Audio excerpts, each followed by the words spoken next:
Ito yung smartphone na ganyan kaganda ang design na hindi ako makapaniwala na ang mura-mura lang pala. Plus, meron tong 6.8mm tin. And yes, ito na yung world's slimmest gaming phone. And tuwang-tuwa rin ako guys, sobrang sulit din ng kanyang specs. Ngayon, ang tanong, sulit ba talaga tong phone na to? Tara guys, huwag natin patagaling pa, pag-usapan na natin to. Yo, what's up guys? I'm Reldy Guzman. Welcome back again to my YouTube channel. And eto na guys, makagawa na natin ng full review itong si Infinix Hot 50 Pro Plus. Ilang araw ko na rin gamit to guys, no? And for under 9,000 pesos. Ang tanong, sulit nga ba talaga tong phone na to? Huwag natin patagalin pa guys, tara, umpisahan na natin.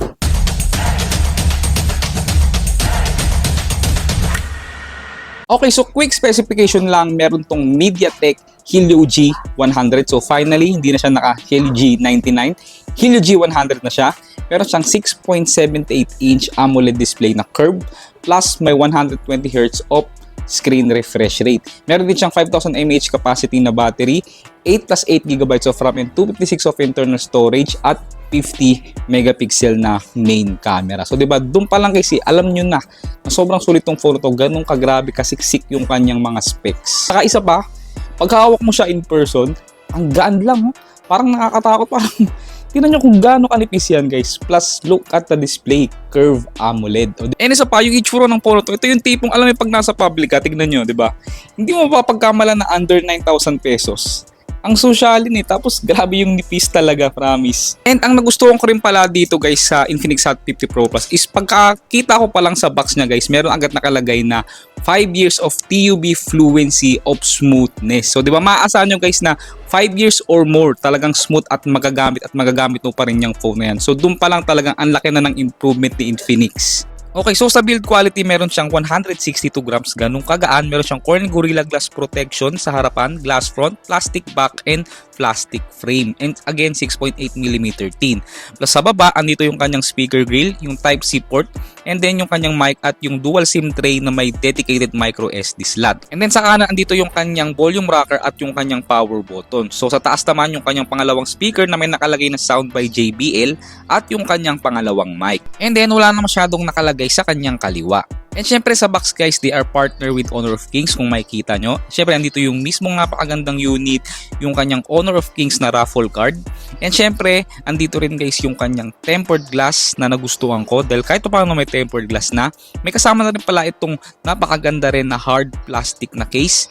Meron din siya kasamang panglagay sa tempered glass, no, at yung kanyang warranty. At syempre hindi mawawala yung 33 watts na charging brick at charging cable plus yung kanyang pin ejector. Okay, so pumunta na agad tayo sa kanyang display. Meron tong 6.78-inch na curve AMOLED, ganyan kaganda. May 120Hz of screen refresh rate, 1080p na resolution. Meron pa yan guys na Corning Gorilla Glass protection. At ang maganda rito, naka widevine L1 na rin siya sa kanyang security level. So makakanood tayo ng mga full HD content sa mga streaming platforms. And para sa akin guys, top notch yung display ng phone na to. Talagang high-end tignan dahil naka-curve nga siya at AMOLED pa. Plus ang ganda rin ng pinoproduce na color na talagang accurate at matingkad yung color na pinoproduce ng phone na to. So hindi ka nalugi guys at may enjoy mo dito mag-stream kagaya sa mga Netflix or mag-YouTube. And maganda rin talaga guys to, meron siyang Corning Gorilla Glass protection which is alam natin na wala yan sa ibang mga brand na phone, nakapresyuhan nito. And in fairness naman guys, smooth at stable yung kanyang 120Hz of screen refresh rate. Pero ako sa settings guys, nilalagay ko na lang sa auto switch refresh rate para mas makatipid ako ng battery. And sa kanya namang display settings, pwede nyo mapaglaruan yung kanyang color style kagaya ng bright color or original color at pwede mo pang timplahin yung kanyang color temperature.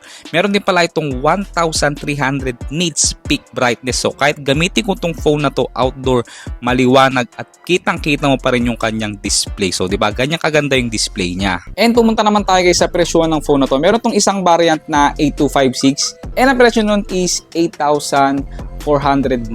So, under 9,000 pesos lang. Pero sa TikTok shop guys, mas mababa ito mabibili. Nasa around 7,300 or 7,000 plus. And then pagdating naman sa kanyang mga color guys, no, meron siyang sleek black, titanium gray, and dreamy purple. So para sa akin, ito yung pinakamaganda, titanium gray, di ba? Parang mamahaling phone. Tingnan nyo guys kung gaano kaganda.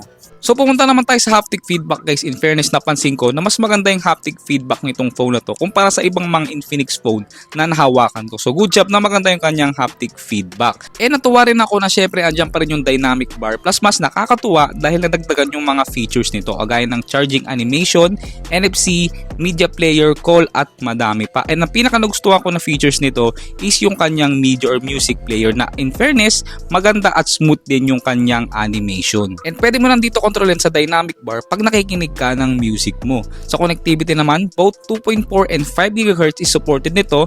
So pagdating sa kanyang Wi-Fi connectivity is wala akong naging problema. Sa kanyang mobile data speed naman guys, wala rin akong problema. Naka 4G lang to and mabilis din siya kumonek. Wala akong naging problema doon. And may times pa nga na nagkakaroon to ng 4.5G connectivity. So for example, pag nasa labas ako at malakas ang signal, nagiging 4.5G network siya. So mas mabilis sa regular 4G.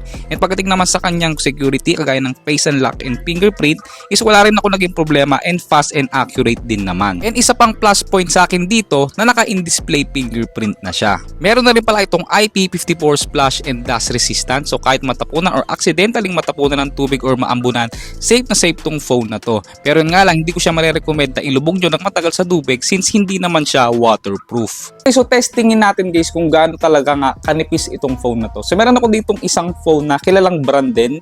And ito yung Infinix Hot 50 Pro Plus. Tingnan nyo. Tingnan nyo kung gaano kanipis yung phone na yan. 'Di ba? Ang lala ng kanipisan ng phone na to. 6.8mm tin ba naman? And ito pa, compare din natin siya sa isang ballpen. Ang nipis na ng ballpen na to, pero mas manipis pa tong phone na to. O, 'di ba? Ganyan siya ka-light. So kung ilagay mo sa bulsa mo or kahit saan mang bag mo, magkakasya at magkakasya yan at hindi siya mabigat dalhin. Okay, so pagdating naman sa speaker ng phone na to, meron siyang dalawang speaker. Ito yung pangalawang speaker niya sa taas guys na may nakalagay na Sound by JBL. And then syempre meron din yung kanyang speaker sa baba. So ako talaga promise, medyo gumaganda rin yung mga speaker ng Infinix ngayon. No? Pero kayo pa rin guys ang humusga. 15 Pro na natural titanium. Kahit ako pagka-unbox ko, namangha ako sa design niya. So alam niyo ilang araw ko na rin gamit to and gusto kong i-share sa inyo kung sulit ba talaga to or hindi. So huwag natin patagawin pa, umpisahan na natin. Okay. So 'di ba, maganda yung kanyang speaker guys, buong buo. Medyo bitin lang sa bass, pero promise sobrang perfect na to pang nood-nood ng movies, for music, kahit di ka na mag-earphone. Ang ganda ng kanyang tunog, perfect. Okay, so usapang processor naman, meron tong MediaTek Helio G100 na 6nm. Octa-core na siya. Ang kanyang GPU is Mali G57 MC2.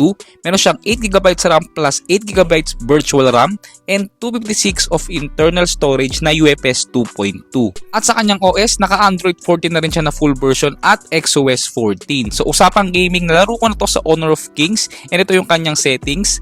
And pagdating sa larong to, wala rin ako naging problema. Okay na okay siya. Hindi naman ako super pro gamer. And yes, kung titignan nyo guys, kahit matagal na ako naglalaro, talagang hindi ako nakakaramdam ng pag-iinit and hindi rin ako nakakaramdam ng masyadong frame drops or lag. So kung talagang player ka ng Honor of Kings, smooth lang talaga siya guys pang games at talagang may enjoy mo maglaro dito ng Honor of Kings. Sa Call of Duty Mobile naman, hanggang medium graphics at high frame rate lang siya. Pero una ko napansin is ang smooth tong kanyang gyroscope. So na-enjoy kong gamitin to habang naka-on yung gyro. So sa actual game naman guys, no, since naka-medium graphics lang siya and high frame rate, okay na okay din siya pang gaming pagdating sa COD. Wala rin ako nararamdaman na kahit anong lag or frame drop. Talagang smooth lang siya pagdating dito sa larong to. And napapansin ko din na maganda yung cooling system ng phone na to kasi hindi talaga siya mabilis mag-init. So ito naman yung kanyang settings pagdating sa Mobile Legends. And habang naglalaro din ako ng Mobile Legends guys, again hindi rin ako pro gamer ng ML pero na-enjoy ko rin dahil wala rin siyang frame drops or lag. And promise sobrang smooth at kitang-kita mo talaga habang naglalaro ka. And nag-try na rin ako ng ibang mga shooting games kagaya ng Bloodstrike and hindi rin ako nakakaramdam ng lag dito kasi kahit ngayong ibang mga patatas na phone, kayang-kaya na ng larong to. So in short, pwede pang gaming tong phone na to. Wag lang kayong mag-expect ng todo-todo since hindi naman flagship level yung kanyang chipset. And ito nga pala yung kanyang score sa Antutu benchmark, umabot ng 444,000 plus points. And maganda rin na hindi nag-throttle down yung kanyang result sa throttling test. And usapang camera naman, meron tong 50 megapixel na main camera, pangalawang camera na 2 megapixel depth sensor, at pangatlong camera na 2 megapixel din. Ang kanyang front selfie camera is 13 megapixel at ang kanyang video recording both front and back kaya mag-record up to 2K at 30 FPS. Marami itong features kagaya ng Super Night Mode, Sky Shop, at dual mode at pro mode. Okay, so kung titignan nyo guys yung mga nakuha kong litrato, nakakatuwa na kahit papano maganda rin yung kanyang camera. Sharp and detailed at higit sa lahat maganda yung dynamic range. So kahit tirik yung araw, maganda pa rin yung kuha ko. And pagdating naman sa mga colors niya guys, hindi naman oversaturated pero definitely hindi naman patay yung kanyang kulay. May times nga lang na napapansin ko lalo na pag indoor shot na medyo yellowish yung kuha ko. Pero hindi naman siya big deal sa akin kasi pag naka-on yung night mode is maganda rin naman yung kanyang night mode. So yes guys, no, asahan nyo rin na kahit yung mga low light scenario, makakakuha pa rin kayo ng maayos na picture dito sa phone na to. Kahit nga yung kanyang selfie cam is acceptable na din. So pumunta tayo sa video recording, yung kanyang rear cam is kaya din ng 2K at 30 FPS.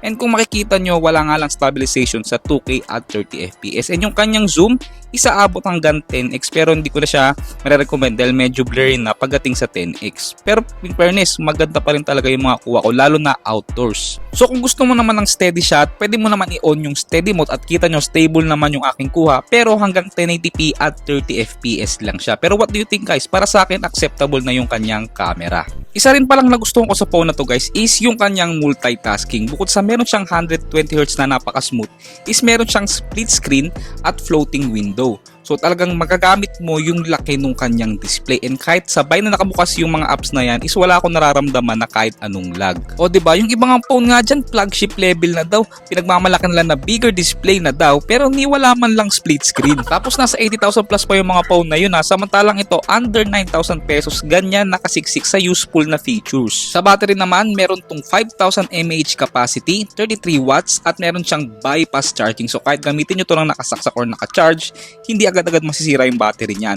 Yung kanyang charging time from 10 to 100% is inaabot ng 1 hour and 10 minutes. So okay din talaga sa akin yung battery nito kasi maghapon ko siya nagagamit and then the next day meron pa ako mga 15%. So okay sa akin yung kanyang battery performance. Okay, so overall ito masasabi ko sa phone na to. Unang-una kong nagustuhan sa kanya, promise yung kanyang design. Ang high-end tignan, 'di ba? Kahit ganyan kamura, ang ganda ng kanyang design. Perfect talaga sa akin. Pangalawa guys, yung kanyang display. Naka-curve AMOLED and 120Hz pa. Plus malaki na rin yung display, 6.78. Pangatlo guys, yung kanyang chipset na Helio G100. Nagamit ko na siya guys, ang smooth, okay din for gaming, basic needs, wala akong problema sa kanyang performance, maganda. And then, isa pa yung kanyang 50 megapixel na main camera. Wala man ultra wide, pero acceptable na yung kanyang camera. Pwede siya guys pag pan-take ng mga sample shots. And last, yung kanyang mga IP54 rating, plus yung kanyang battery, dual speakers, panalong-panalo para sa presyo niya. So, para sa akin, 100% approved tong phone na to. At ayun lang guys, no, maraming salamat sa inyong lahat. Kung gusto mo tong video na to, give it a thumbs up at syempre huwag mong kakalimutan mag-subscribe. Peace!